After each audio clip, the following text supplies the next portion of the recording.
So, Hello. a little bit of trivia for you. This past Sunday, was I in church or not? I did a costume change. I recorded with Albert from right there. So he thought I was here, but I wasn't. And Dave P. here graciously preached the sermon so that I could have the Sunday off. So thank you very much. And I also like to say, Dave, you look refreshed. Thank you. The finals are over. It's summertime. Did I'm my happy sermon. for you. Yeah. Still Thank the you. man in black, however. Yes. Yes. Good. Yes. Well, you ready to study the Bible? Let's do it. We got Mark chapter 5 today. All right. Pretty excited about it. There's actually some really good stories in this part, didn't you think? Oh, absolutely. Not that we compare. Very vivid too. Vivid, this is beautiful, vivid. very detailed stories and interactions. Very narrative as far as him interacting, of Jesus interacting with people in interesting ways, and also a lot of really interesting supernatural things happening. I mean, very big miracles all throughout. So yeah, I think it's exciting stories and really detailed stories. Sometimes I feel like you get kind of quick. There was a man who was blind, he healed him. You know, sometimes you have stuff like that, but these get into a lot of the descriptive detail of what's happening, so they're fun to read. And all those little details have such significance too when you start picking them apart. Yeah, so I'm excited to get going in here. We've got 3 stories: the Gennesarean demoniac, Jairus' daughter, Yes, and the woman who is bleeding, right? that's right. And so there's just so much fun stuff. But today I get to have the fun job of reflecting on the text that was preached on by Dave so wonderfully on Sunday. And one of the things I really enjoyed, Dave, at the onset was how you kind of set the table by talking about this Bible Oh, study. yes. And I had to plug it too. Yeah, so we got the full plug. Yep. So I'm ready for So the there's- hordes of people that are flooding the internet right now Albert to will clamor to watch Albert this. will tell us how the numbers are just shooting up right now because of I Skyrocketing. plugged it on Sunday, and people heard about it. And when I got to get in on this, and so they're all here, and we'll see if we have the bandwidth to even handle the traffic. Dave's been giving me such a hard time about promoting this Bible study. So I love that I took the it in my first own time hands. you get to preach in all of this, you're like, hammer the Bible study. Yeah. But I thought you did it in a way that wasn't just a shameless plug, although I loved that part, was that it was a way of kind of getting us, setting the context. It was a little sneaky. I like the way you did this. Well, it wasn't meant to be, like, it was sincere in why I brought up, you know, these, because obviously this Bible study was born out of the necessity of the pandemic. And so that was so much of what I was reading Exodus through that lens. And so for then Mark to happen, and then I looked back and I saw that it was, you know, we did our pre-Mark Bible study where we kind of did an intro, and then between that and us getting into chapter 1 was when, you know, the video of George Floyd's death came out, and following our second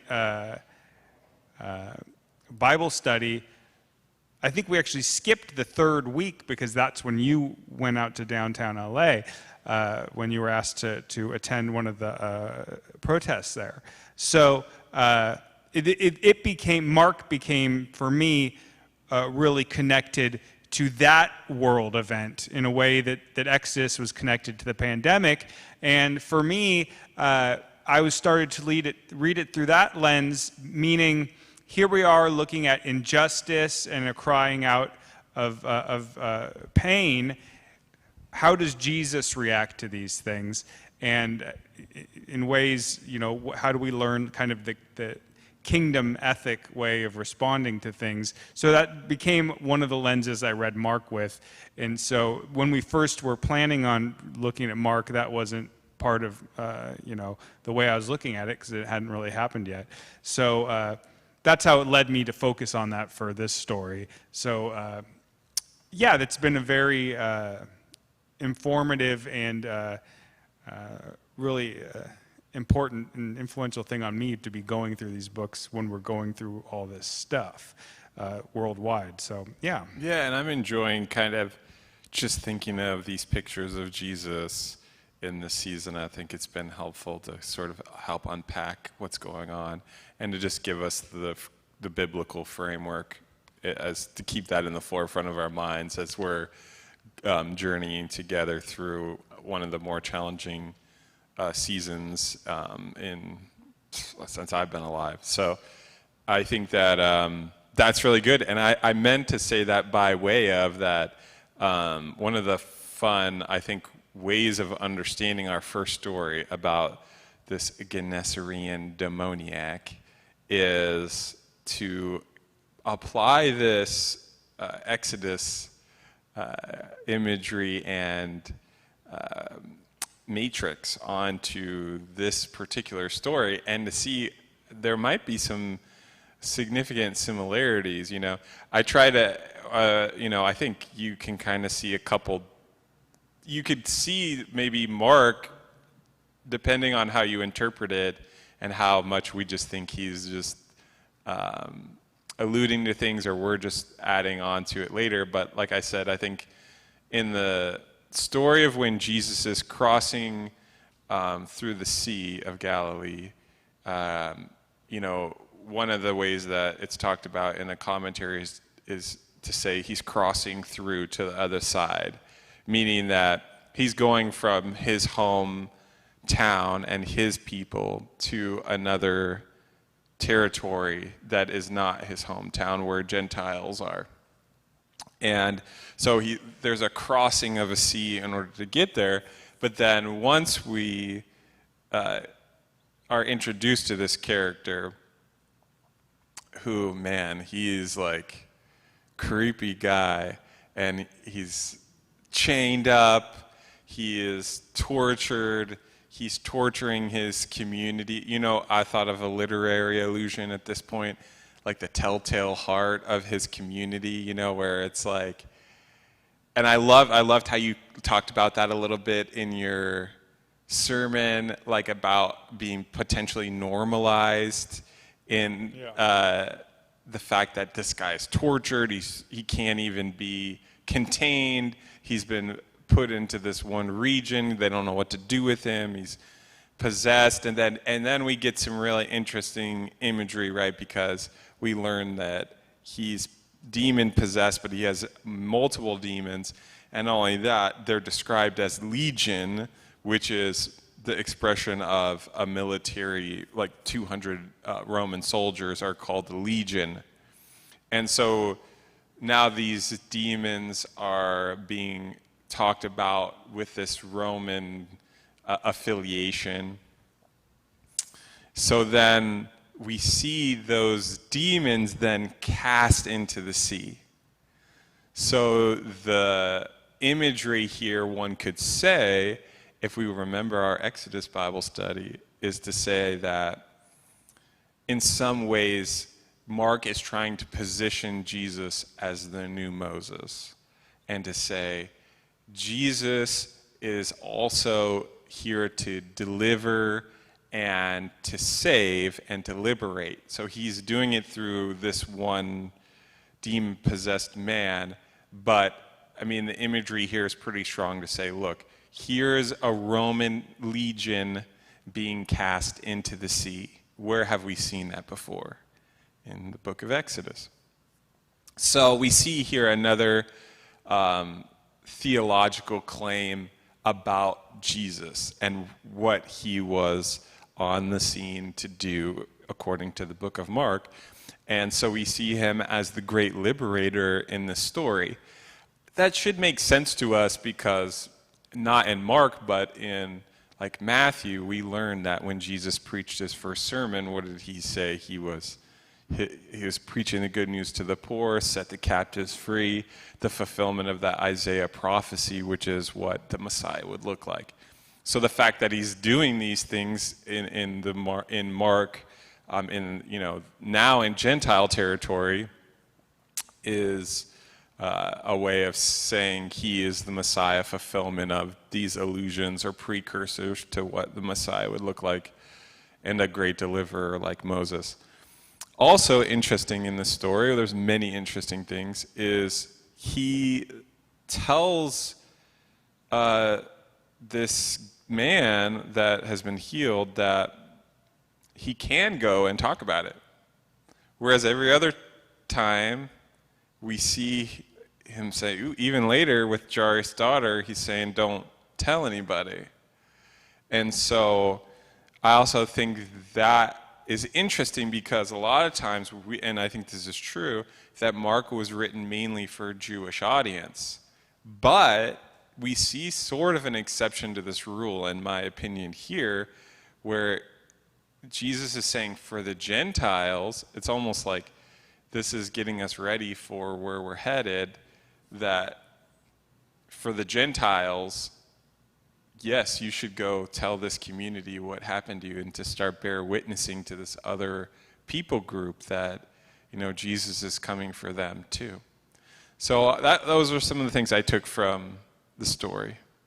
Any other thoughts on Gennesaret and demoniac? Yeah, it's interesting. A couple of things you said, and things I didn't focus on as much when I was preaching. One aspect of the fact that he tells this man to go and actually tell people is, number one, I think N.T. Wright in the commentary I read of it calls him maybe the first apostle to the Gentiles, because this isn't a Jewish area. Number one, so they aren't going to have the same expectations, and he's not going to run into the same problems of people expecting the Messiah or people looking to get rid of him that he would in his normal kind of territory. But also, one of the commentators, I can't remember who it was that I read, said the saddest part of this story is that the people asked Jesus to leave, and he grants them their wish. And you never hear of this place again in the Gospels. They saw, and what they witnessed was this kind of kingdom power of deliverance. And they, instead of reacting to it as look at this wonderful miracle, because it was the strongest evidence. They knew this man had been in pain, and it could have something to do with the way he was treated. But they saw him in pain. They see him restored to his right mind. Instead of bowing down and saying, save us, they say, you need to get out of here. One reason could be that because of the pigs. Maybe this guy is going to damage our economic well-being. Instead of seeing the larger picture, they see, how's this going to hurt us economically? And they're blind to the real event occurring. And also, the more I read it, one thing I tried to do when I was preaching about it is kind of focus on this person as oppressed, because number one, he himself is not evil. And we know that because when he's restored to his right mind, he is good. He wants to go with Jesus. It's not like he said, oh, thanks for getting rid of those demons. I'm just going to go,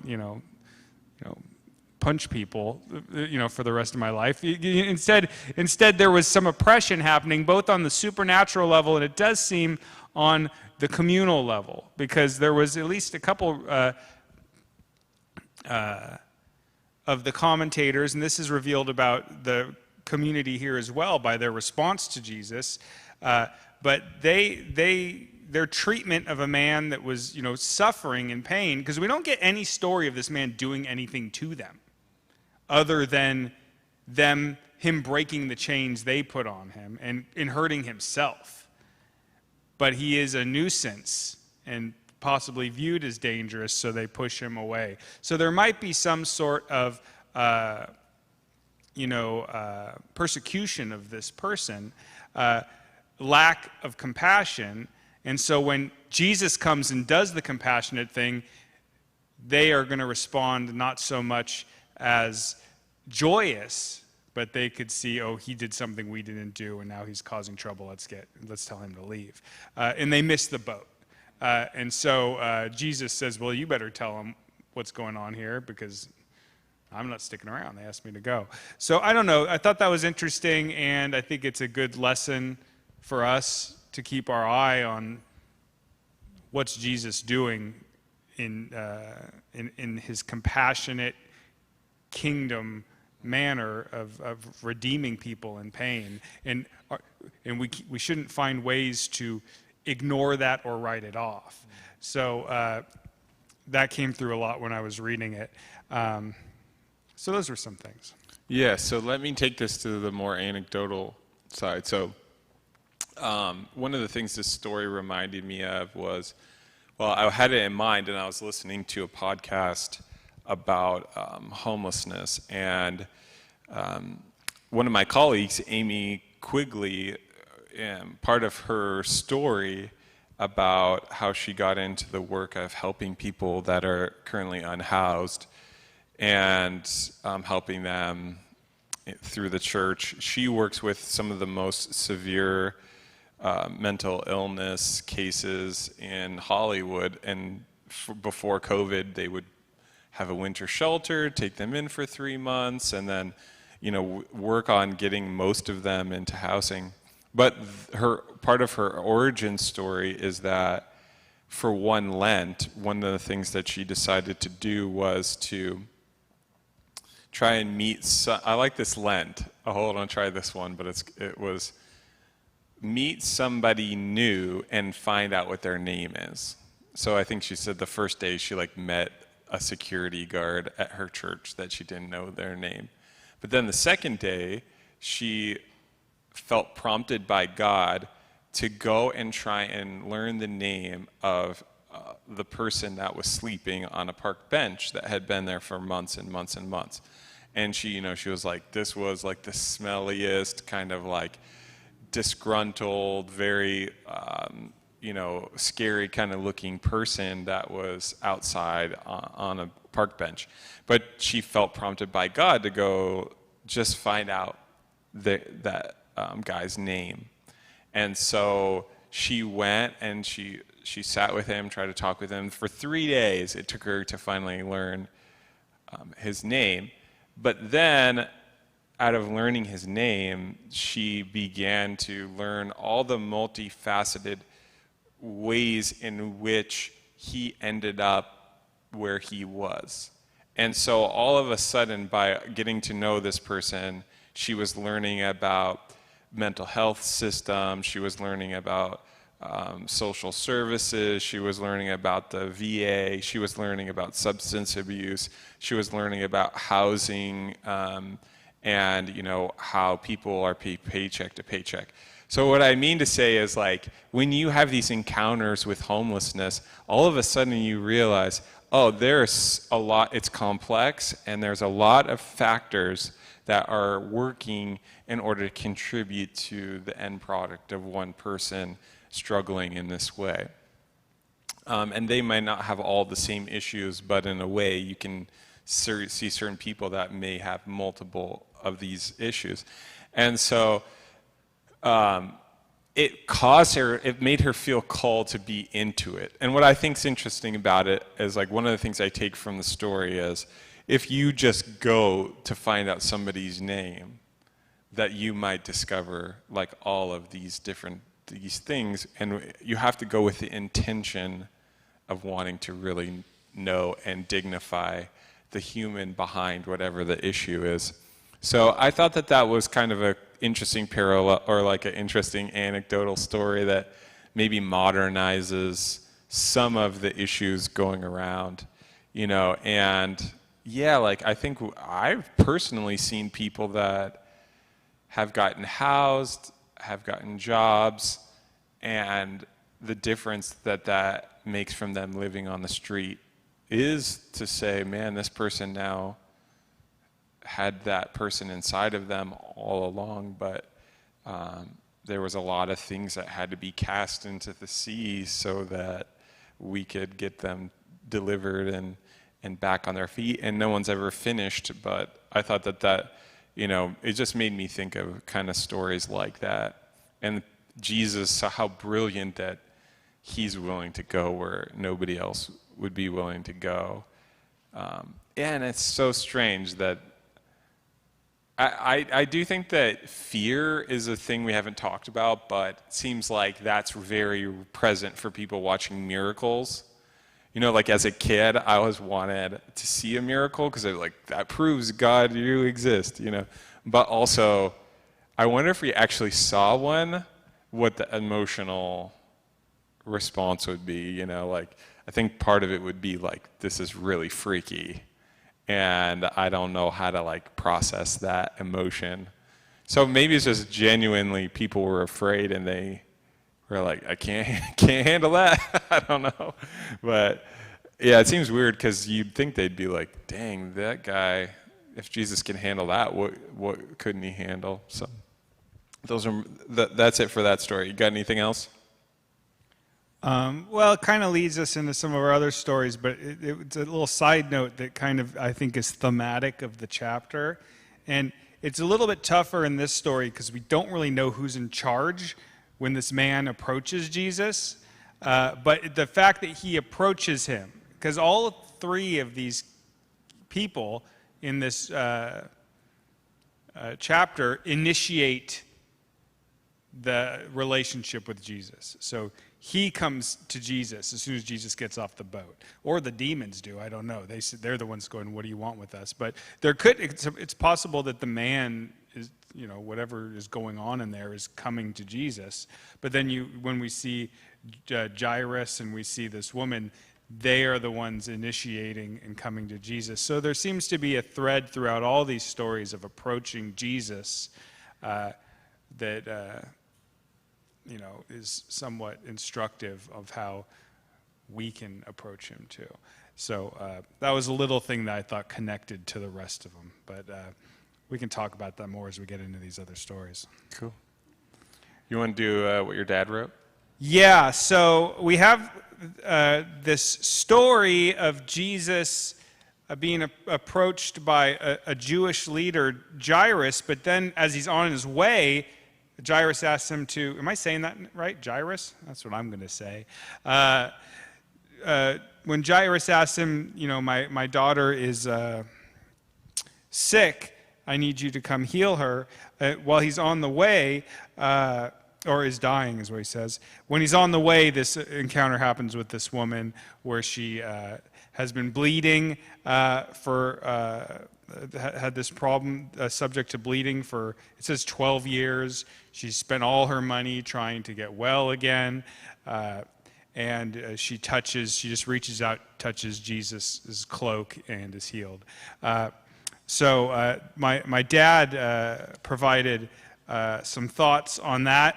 And I thought it was interesting. I thought one thing that was interesting, I hadn't started putting these two things together of Jairus and this woman, but we know that Jairus is one of the religious leaders, which is also interesting because most of the religious leaders so far have been kind of in opposition to Jesus. So we know that some of them are getting it, which is good. But he's also at the top of the food chain here. And then this woman is, been driven to poverty through this sickness. And my dad even mentioned this could be possibly a menstrual issue, which in Jewish culture at the time would marginalize you as unclean, because during that time women had to kind of sequester themselves. So this woman is these different layers of being marginalized by society. But having both of them shows Jesus the spectrum of society that Jesus is here to save. And my dad wrote this. He wrote a couple things, but he also wrote, "To Jesus there is no favoritism to the ruler, Jairus, or the woman, as he is loyal to the suffering of both. Jesus is loyal to all our personal suffering as well as the suffering of all mankind. An encouraging thought. Because, he doesn't he sees the suffering and he has compassion for all. He gives us this Richard Rohr quote my dad supplied. It says this. Richard Rohr wrote, "Jesus is always on the side of the crucified ones. He's not loyal to one religion, this or that group, or the so-called worthy ones. Jesus is loyal to suffering itself, wherever it is." Meaning he's loyal to heal us from our suffering, to find us in it. And then there's some really interesting things going on with this story. I'm always kind of captivated by this idea of Jesus not even almost being passively healing this woman, because she touches him, he's healed, and he goes, "What happened?" And he somehow there's interesting theological implications to how this works. It definitely has interesting applications to how faith works. Because Jesus, and this is something he does throughout here, is that he never, asks them, "Okay, what do you want healing for? All right, let me give you this little orthodoxy quiz to see if you really believe in me the right way," right? Which I think is actually part of a lot of religious systems now. Instead, it's just people reaching out, asking for help, and he gives it to them, which seems to be some element of what faith is in these stories. It's the faith that you can help me and I will go there with you, help me, and Jesus is always faithful to them. And so my dad said an interesting thing. I'll read this little paragraph he wrote because I liked it. Talking about the woman, he says, "This woman has become a timeless illustration of how faith can appropriate the mercy of Jesus. On one hand, her faith is forceful as she presses through the compressed crowd," which I thought is interesting because it's this willingness. I'm just going to go for it. I have faith that he will respond to me this way. While on the other hand, it is so fragile as she reaches out to touch the fringe tassels of his cloak. And I thought this is, number one, probably characteristic of where this woman is at, but also maybe an important characteristic of the kind of faith that Jesus is looking for is that it's done in humility, not so that we are kept low, but, we don't want to get to the point where we own faith, to where we've got all the answers and we know what we're supposed to believe. Faith in these stories is never presented as an academic understanding. We see that more in kind of some of the Pharisaical approaches to the religion and that Jesus is running into. So she has this fragile, kind of humble faith as she reaches out to touch the fringed tassels of his cloak. This is all it takes for the Spirit of God that fills Jesus to flow out with the power to heal. Jesus asking the identity of whoever touched him reveals not only his humanity, but his desire to further a personal connection with the person healed. And I thought that was really nice. He could have been like, "Oh, someone got healed. That's nice." But instead, he wants to, who was it? What's going on? I want to know. And we see this even, there's a little thing I'll mention with Jairus' daughter that I think is a little nod to this too. And then finally, he closes, "Because the mercy of God is so great, all it takes to receive divine help is to reach out and simply ask for it." And I think that there's truth to that. I think that it's that there's a simple crying out is what faith is. And I think it's pretty beautifully shown in the story, and I like what my dad wrote on it too. Thoughts? I guess I would just add, I've talked about this before, but there's some good thinking around the idea that Jesus perhaps was wearing a prayer shawl when he was walking through the crowd, and that the hem of a Jewish prayer shawl has the healing in the wings from Malachi. So the Son of Man will rise with a healing in his wings, which is like a statement, a prophetic statement about the Messiah.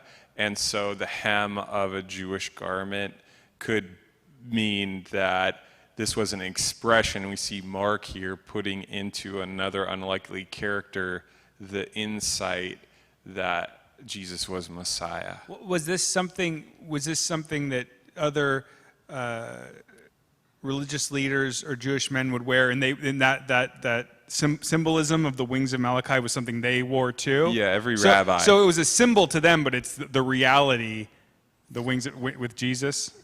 So it was there, yeah, as a way of representing something that would be future. But when she touches it, it was a way of saying he's the one. I got you. Yeah. So at least that's how I understand it. I think that's kind of a beautiful little insight that is contextual, so it doesn't pop up unless you understand what the hem of his garment may have meant on that cultural context. So I think that's kind of another way we could kind of see this woman desperate and expressing a theological truth. Jesus, you have the power to heal as part of like who you are, even on the hem of your garment, because you are the Messiah. So there's healing in the wings of Jesus. Mm-hmm. Yeah, I think that's it. And then we got Jairus. Jar Jar Binks here. You want to help us unpack that at all? Oh, yes. I forgot I'm talking about him too. Let me straighten out all my papers here. Well, I mentioned some of the stuff that I thought was interesting as well. The fact that we have this man that's a religious leader that shows the spectrum of the people that Jesus came to save, meaning, that it's a universal saving event, his presence. A lot of the stuff I got from it is similar to what I've already mentioned. In verse 23, it says, he pleaded earnestly with him, my little daughter is dying. Please come and put your hands on her so that she will be healed and live. So Jesus went with him. That once again, this man is initiating. It's something that's so important when we realize that so far we haven't seen anyone earn this through works, this kind of healing and this redemption. And I think people are often weighed down by their own sin or consciousness of their own sin to think that they're worthy of just reaching out and asking for help. But we see this time and time again, especially these three people in this chapter. But so we see once again a wonderful faith that's very similar to the woman, where the woman says, if I touch his garment, I will be healed. He says, if you lay your hands on her, she will be healed and live. So they have this real strong faith that Jesus will be able to do this. I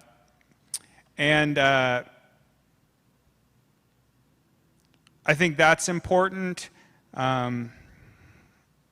We came to this interesting part of the story that we had talked about before we started the Bible study this afternoon, of when Jesus comes in on verse 39, and they are all lamenting because the little girl has died. And he says, he went into them and said to them, why all this commotion and wailing? The child is not dead, but asleep. And you said you've wrestled with why exactly Jesus said this. Do you want me to put you on the spot and see if you have any thoughts on it now? No, I don't think they changed. Yeah. I think I was saying there's certain things in the text that I still don't understand. And even when you read the commentaries, they just give different takes, but they don't have a strong opinion. And I think that's one of them. I mean, I think a really, a historical Jesus interpretation of something like this would be more on the left, liberal side of interpretation of biblically, is like, oh, well, maybe this girl just had a coma or something like that, so she was just sleeping, and therefore, Jesus didn't really raise her from the dead. But then a lot of scholars point out that sleeping in this terminology would mean more like death, potentially.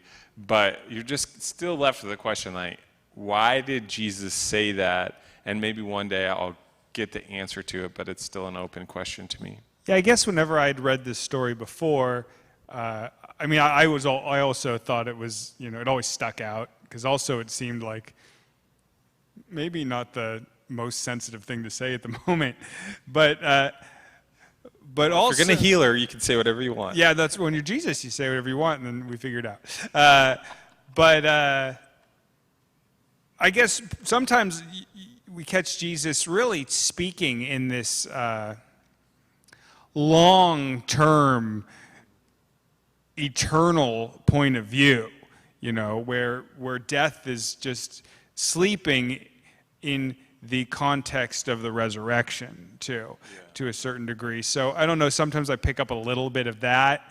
And then also, I was talking to you earlier where it reminded me a little bit of what happened a couple chapters ago when they were on the Sea of Galilee, and there's the big storm, and they're freaking out, and they say, Jesus, or we're just going to die out here. And he says, don't you have any faith? I'm with you. And he calms the sea. Kind of similar idea where Jairus says, if you come, you'll heal her. And so he says, okay, I'm coming. And then now they're really lamenting this. And he goes, if you knew I was coming, why would there be any cause for all this wailing? Almost like a faith thing of like, if you knew I was coming, you knew I'd take care of it. I don't know. Those are all, I'm sure, like the commentaries throw around things like that too, where they're not sure. What I like about it is that he tells her to get up. She gets up. He looks around and he says, give her something to eat. And so it's this little thing. It reminds me a little bit in this tiny little way of the woman that was healed, and that he wanted to know who, like he's concerned for our well-being. Jesus is, sometimes you can lose him in the abstraction of a historical figure or some big monolithic, divine figure, to lose this care for our general well-being, for our personal lives. So this is a caring kind of comment. He could have been like, I've raised her from the dead, I have more people to heal, but he at least take some time to be like, get her something to eat, let's take care of her. So he's caring for this little girl, and personalizing her and individualizing her. And I think that's always important for us to realize that Jesus looks at us in that way. As opposed, although sometimes he does seem to speak in this almost more eternal kind of cosmic way, he also can focus in this very personal, almost what seems to us mundane fashion of caring how we are. So I kind of like that little end to the story. Yeah, and I also think maybe there's some eschatological implications because, like you were saying with resurrection, that maybe it's trying to denote here, Mark, is that this is a resurrection of the body and that it's physical. So to eat something is to say, this is a bodily resurrection. And we see a similar thing when Jesus is with Peter, goes to see Peter post-resurrection, and he cooks a meal for them, and they eat together before they have reconciliation. So I think some of that too is, like ways of talking about bodily resurrection, and that would get us into a whole eschatological conversation. And I think soul sleep is something when we're talking about sleep and all that. Yeah, those are big, intimidating conversations for me, for sure. Yeah. So anyways, and maybe some of that, I think some of that for sure is coming out of this story. But I think that's it for me today. You got anything else? I think that's about it. Yeah, it was kind of a shorter one today. Shorter chapter, not as many stories, and some of them were kind of similar in ways. Yeah. But good ones. Yep. Good. Okay. Let me pray then. Let's do it. Thank you all for who joined us today. Bless you. And Jason, if you're still watching, my friend Jason has just got his PhD Congratulations. from UCLA in Old Testament. So go Bruins. Feel free to correct me on every single thing that I just said later. But anyways, proud of you, brother. And he's also moving to Oregon, so love it. All right, shout out. God, thank you so much for this time that we have together, and thank you for Dave and for Albert and their work to make this happen.